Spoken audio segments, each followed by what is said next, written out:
Wanna talk? So let's talk. Here. Talk. You wanna talk? You gotta talk, you need to talk. News talk. I talk, you talk to Solomon. I talk, you talk to Solomon. Yeah, let's talk to Solomon. Talk to Solomon. You gotta talk, you wanna talk. Good evening and welcome, my friends. It's Talk to Solomon time. That's me, Stan Solomon. And I'm Chief Steve Davis. He is our in-studio co-host. Our out-of-studio co-host, Brent Johnson, will be joining us possibly later in the show. Now listen, folks. There is something in this country called the Constitution. You may have heard of it. The Constitution didn't give us a damn thing. The Constitution was a straitjacket on a newly formed government, and part of that Constitution, before it was passed, was a listing of rights that God gave us and that government had to keep their hands off and couldn't mess with. The second of those was the right to have and bear arms. We have a fellow with us, served our country. His name is Bill Frady. He does a radio show, as I understand it, Lock and Load. And we're going to talk about that. Bill, thanks for joining the Talk to Solomon show. How you doing, Stan? Good evening, Chief. How are you guys? Great. We're fine. Glad you're here. By the way, the chief is also, how many years in the military? 18. 18 years, United States Army, helicopter, infantry, and all around. No military police. And military police. No infantry. No infantry. Okay. He's a better man than me. I only gave him 7 years to get me killed, and they never took me up on it.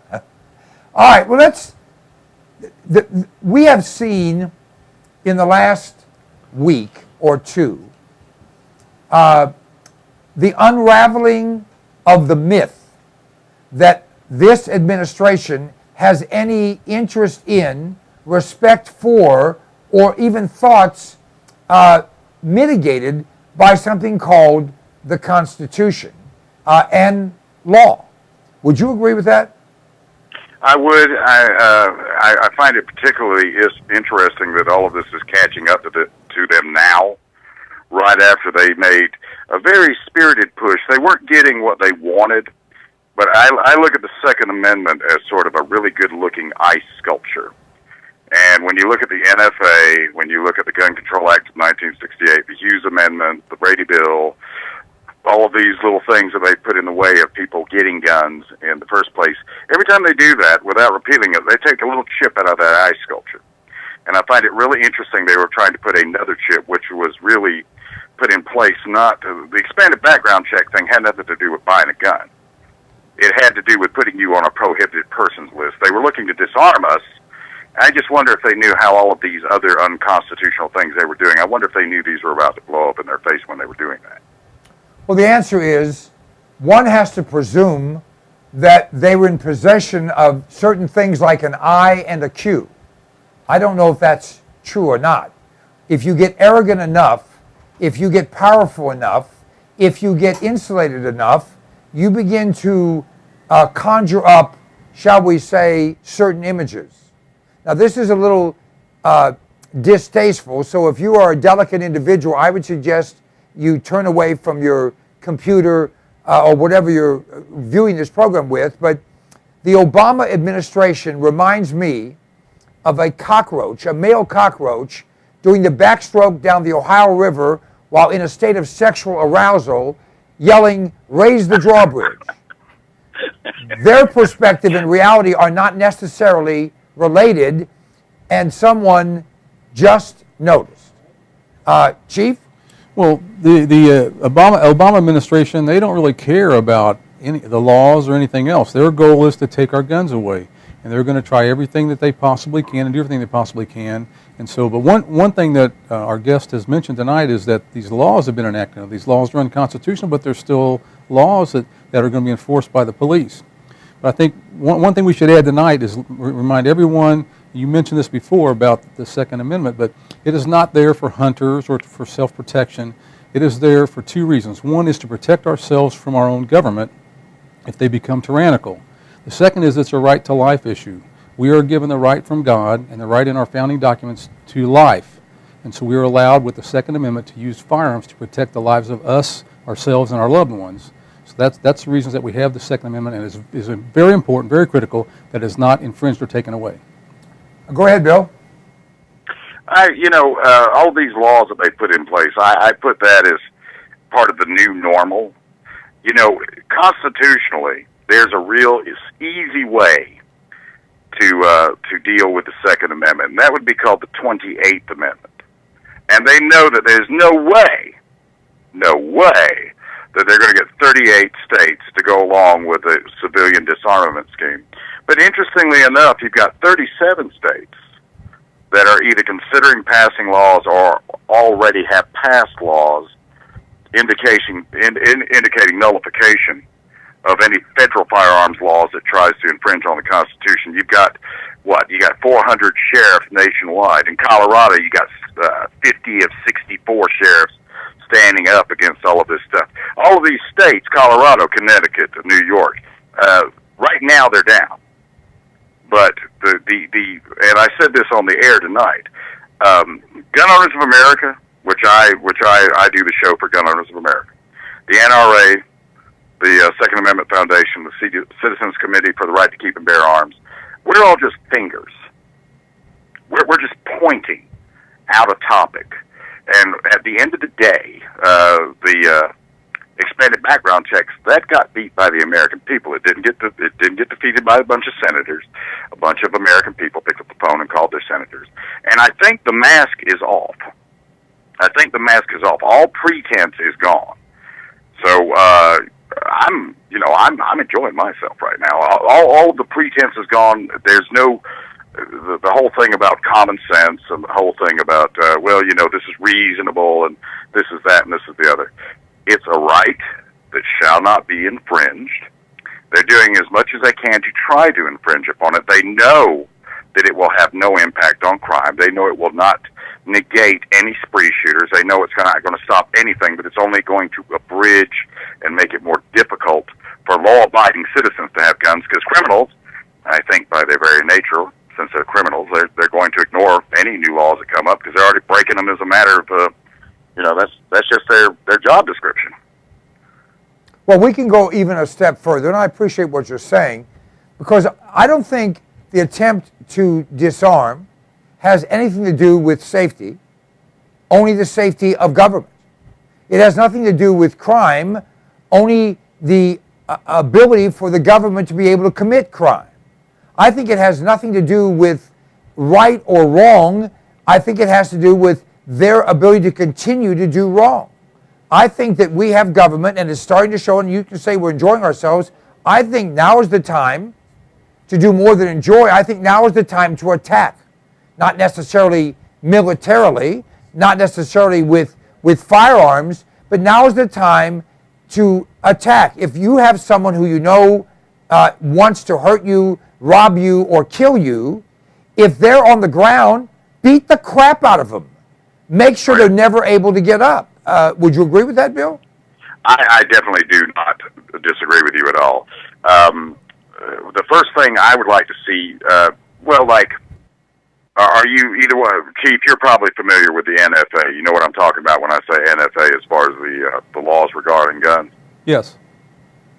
Okay, when the NFA was enacted in the 30s, what the NFA regulates, it regulates silencers and or suppressors, short-barreled rifles, and fully automatic weapons.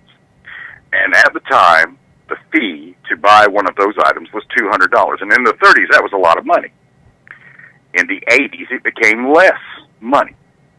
And people started buying, private collectors. A lot of people, I wouldn't want to have an automatic weapon today because I can't afford the ammo for those things. They just dump it just in a split instant. But in 1986, when everybody's looking and saying, well, the tax stamp's still $200, so people can get automatic weapons and suppressors and short-barreled rifles. Oh my! Then they passed the Hughes Amendment, and what the Hughes Amendment stated was, yes, you can buy with a tax stamp any automatic weapon you want as long as it was made prior to 1986. Now here we are in 2013, fully automatic weapon. is about $16,000. I don't know anybody that wants to put that much money on one. So they keep putting these little things in the way to try to infringe. And the first thing I think that I would like to see go away would be the Hughes Amendment.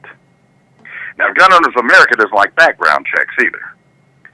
And the reason we don't like background checks is because in 2011 or 2012, I can't remember which year, there was 1.7 million false negatives, of which 94% the second time around were passed, and people were allowed to go forward with their gun purchase. That means 94% of the time they got it wrong, and that means the other 6% of the time, out of that other 6%, whatever that number was, they only prosecuted about 44 people out of that other 6%. So the background check serves no purpose other than to slow me down. A bad guy's going to get a gun regardless. A bad guy's going to get a gun regardless. So it just slows me down. So all of this little stuff, yes, I agree with you. I want to go on the offensive. I want to start, I want to take this big ball, this big rock of pain they've been trying to put on my Second Amendment rights, and push it the other way and have it roll over them for a little bit. And I enjoy that. It should be quite slimming. Yeah, I think that, and I know you know it, but for those people listening that may not understand the slight nuance, we don't get rights from the Second Amendment. We get protection from the Second Amendment. Government didn't give us the right to have and bear arms, because if they gave it to us, they could argue they could take it away. And Mayor Bloomberg, who shortly will be just, butthole Bloomberg, believes that they have the right to do what is in our best interest. This country was not created on the fact that government knows better than we, but rather we know better than government. That's why the Bill of Rights are inviolate. There was a preamble to the Bill of Rights, which I know you know about, Bill, that says these rights can never be amended, altered, changed, or affected adversely. And yet there are some law professors, like the moron-in-chief we have now, that says, you can just repeal the first, the second, the third, the fourth, the fifth, whatever. No, you can't. Our country was government was never given at any level, local, state, or federal, the right to circumvent or eliminate or amend our God-given rights. Would you agree with that? I would, and this is the part that tickles me. Throughout the country, they will justify abortion by saying Roe versus Wade is settled law. Roe versus Wade, settled law. It's been adjudicated, it's settled law. You can't do anything about it, it's settled law. Well, the Heller and McDonald decisions, especially Heller, Scalia put in the Heller, in his opinion, that you can't ban guns in common use, for example. The AR-15 is out there at least tens of millions of times, probably a lot more than that, because since Obama's been president, there's been over 72 million NICS checks, new ones, since he took office. That's about 46,000 a day. And they're out there, despite settled law, doing it. So they're trying to pick and choose like this is a salad bar at Ryan's, and it just doesn't work that way. Now, I'm willing to fight the Roe versus Wade decision. I'm willing to fight it with everything I've got. But they're not trying to fight it. They're not trying to give me due process. They're trying to regulate it away. And luckily, I live in a state that has a little bit of sanity. I can walk around armed and protect myself, not bother anybody. That big gun in the picture, which most people would never carry, I carry every day of my life. And I don't ever want to use it. But I couldn't do this in New York City. I couldn't do it in Chicago. And those places are free fire zones. In New York, they have to cook the books to make the law breaking look a little bit less. And if it was so safe in New York, little big gulp Bloomberg would not be running around with a SWAT team every time he runs out. I mean, all of these people that want to take guns are surrounded by them on any given day. By the way, I understand. They know the truth. So, but the problem is this time around, the nation is awake. Gun owners are awake. And I think it's going to be real expensive, especially in light of what we found out this week.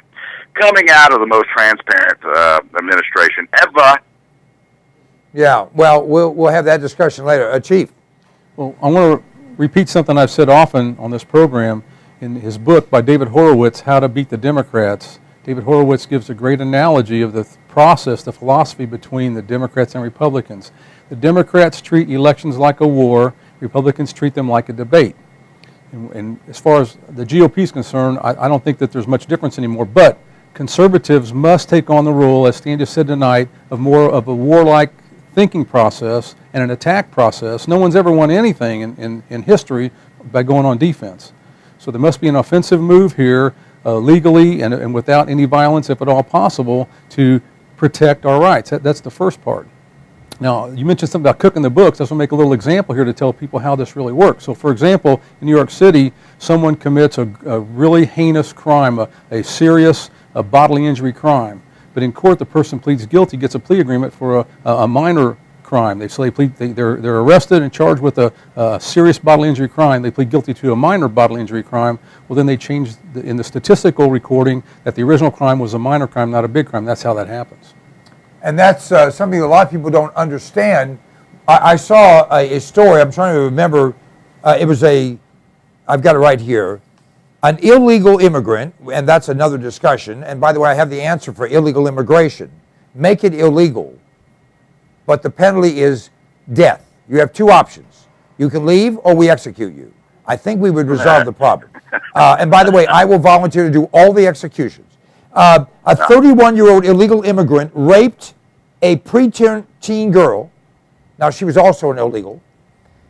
In the state of Washington. He raped her while her mother was in the shower. She became pregnant. He took her to Planned Parenthood. May they all die today, and I'll be glad to help in that process. And go to hell. And, well, they'll end up there, I promise you. Quickly. But he took her to Planned Parenthood, where Planned Parenthood, when she told him that this guy raped her, they said, well, tell us your boyfriend raped you, your 14-year-old boyfriend, and then we don't have a problem. They killed the baby. And at any rate, the police got involved. The guy pleaded guilty to a second-degree rape, got 7 years. Now, he should have gotten first-degree rape, gotten 21 years, and he should have been deported after having all of everything that sticks out cut off and send whatever left down to Mexico and leave it outstanding in its field. And that's a perfect example. Rather than show a first-degree rape, a class, whatever it is, A felony, it ends up being a class D felony. And then on their statistics, they say, well, that's all we had is a class D felony. It's frustrating to those of us that can add 1 and 1 and come up with 2. All right, let's shift gears a bit. Let's put on our fortune-telling hat here. Bill, you focus on this. You know the laws. You know what is, and there's some cases upcoming. What do you see happening? I know that Chicago has been sued again because even though they lost, they didn't care. They just made up rules to make it impossible to get a gun permit. New York the same way. We won in D.C. D.C. said the same thing. Screw the court. We'll just make up rules so no one can get a gun. What do you see happening? What do I see happening? Right now, if you go to like any little elementary school around you, if you look at the little boys there, most of the teachers like to have little boys medicated. And in New York, they did a little cross-reference, and one of those, it's a psychotropic drug compound, which they tried in Vietnam and did away with. And most of your spree shooters have taken this stuff, including Chris Dorner of the LAPD. They're still prescribing those. They're trying to create databases to where they'll take your guns from you if you've ever taken this stuff, but they're still prescribing it to you. So what's going to happen is we're going to have one of these oh my God moments where we look out at the political landscape and understand full cognizance of what's going on. And maybe everything will happen peacefully and we will get back on a conservative tip. If it doesn't, if they, there's some people out there that believe that the federal government could take on the American gun owner, which they can't. They don't have the numbers. They simply don't. Military's not down for that. Not the whole military. Law enforcement's not down with that. whenever they get out there and say, hey, look, the military's got drones and Apaches and nuclear-tipped missiles. First day that happens, we too have Apaches and drones and everything else, because some of those guys are going to desert and bring that to us. So that's not somewhere they want to go, and they know that. The only way they can get what they want is if we give it up, and the only way we give it up is if the low-info voter continues to dominate. And they've been getting all of their stuff from the media, so it's going to largely be determined by the shock the media has gone through. If they'll just get a little more, they need to hate both political parties. They don't need to be cheerleaders for anybody. They need to be quite deconstructive in everything that comes up.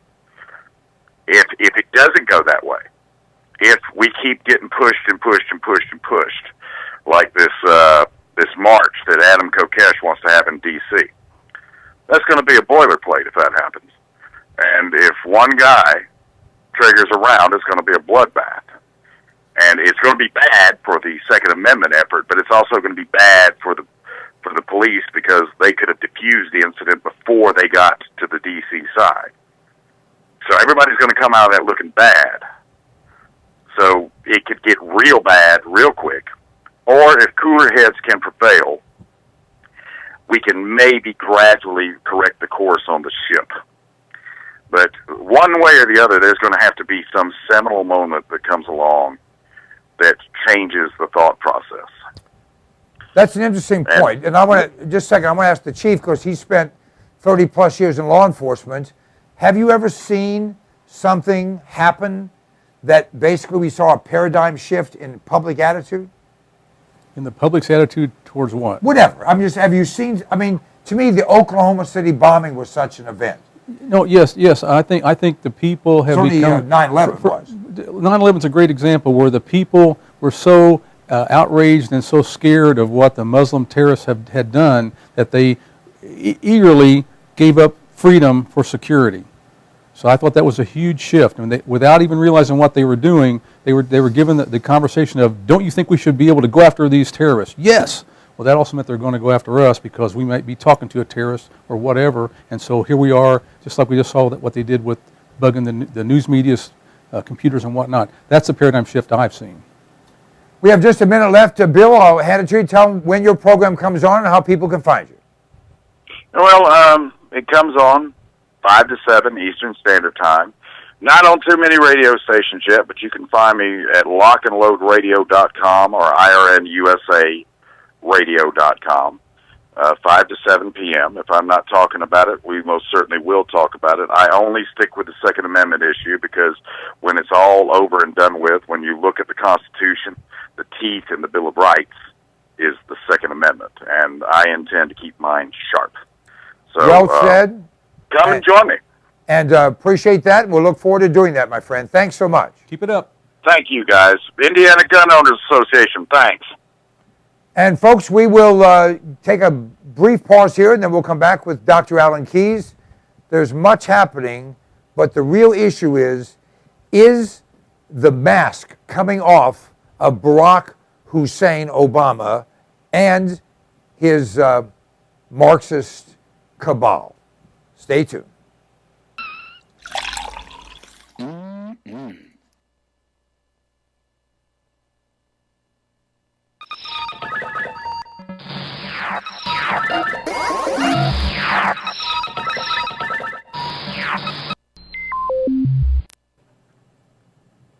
I like to eat. Do you like to eat? We all do. And usually we run to the grocery store, we run to the convenience store, or we have something in the fridge. But power's been out in parts of this country in the last few weeks. We don't know what's going to come down the pike economically. Smart people are putting in food. Alpine Air Gourmet Reserves is a line of foods that you can put away that will last for a very long time. You know, they say eat what you store and store what you eat. This is great tasting stuff, healthy for you, a full line. You go to our website, cpnlive.com, and click on the button for Alpine Air Gourmet Reserves and see all the different things we have. This is good tasting food. It's reasonably priced. It will last. And it's worth its weight in gold if a problem arises. I know you don't think there's going to be anything that goes wrong. Actually, you do. This is smart. This is smart insurance. This is smart preparation. This is smart thinking. You have kids, you have a spouse, you have parents, you have dependents, you have an appetite. All those things can be addressed by a frugal but smart investment in Alpine Air Gourmet Reserves. Try them out. You will be tickled to death with the taste of them. You know what? In many cases, people start to eat this and they think, heck, this tastes better and costs less than what you're going to the grocery store and buy. CPNLive.com, check it out. Hey, my name is Stan Solomon, and you know if I have something to say, I'll say it. And I'll only tell you the truth because I'm a Republican, not a Democrat. Democrats always lie. Republicans only lie half the time. I don't lie at all. This is the Fuel Mule. It's an extraordinary product that was developed by a friend of mine, an engineer, and it increases the fuel mileage on your vehicle. If you have a combustion engine, this will increase your mileage by 10 to 20%. It bolts around your fuel line. You can install it yourself or have your mechanic do it. It is an extraordinary item, and it flat works. I've been using it for more than 10 years. It's increased my mileage on every vehicle I put it on, and by the way, it will last forever. You can get rid of your vehicle, just take it off and put on the next one. Go to cpnlive.com. You'll have more information there. You can order it right there. We absolutely guarantee you'll be satisfied. The Fuel Mule. It's a way to kick down your cost of fuel and kick up your mileage. Don't you love the name? I thought of it. The Fuel Mule. Let me ask you a question. Do you like being sick? I have in my hand an incredible product. It's called TR10 Supercolloidal Silver. TR10 stands for a trace to the negative 10th power. The particles in this silver product are 6 to 8 angstroms, 6 to 8 10 billionths of a meter. Now listen to me. Silver has been the magic bullet for all of human existence. The Egyptians used silver instruments. We use silverware. They put silver in your teeth because nothing can grow on silver. Silver will kill anything but liberalism. I'm working on that. This product, you go to cpnlive.com, buy 1 quart of this product. It will last you for a very long time. Anytime you feel like you've been exposed to something bad, take some of this product, spray it in your mouth, or take a little bit and gargle it, swallow it. It will kill any pathogen. The average antibiotic kills 10 to 20 different pathogens. This product will kill 700 plus. Do yourself a favor, do your family a favor, do your doctor a favor. He's tired of seeing you. Get Supercolloidal Silver. Go to cpnlive.com, order the product. It's $29.95 plus shipping. I think it's $39.95 delivered any place in America right to your door. It's worth 10 times that. Check it out. If you're not 100% happy, just return it and we'll give you your money back.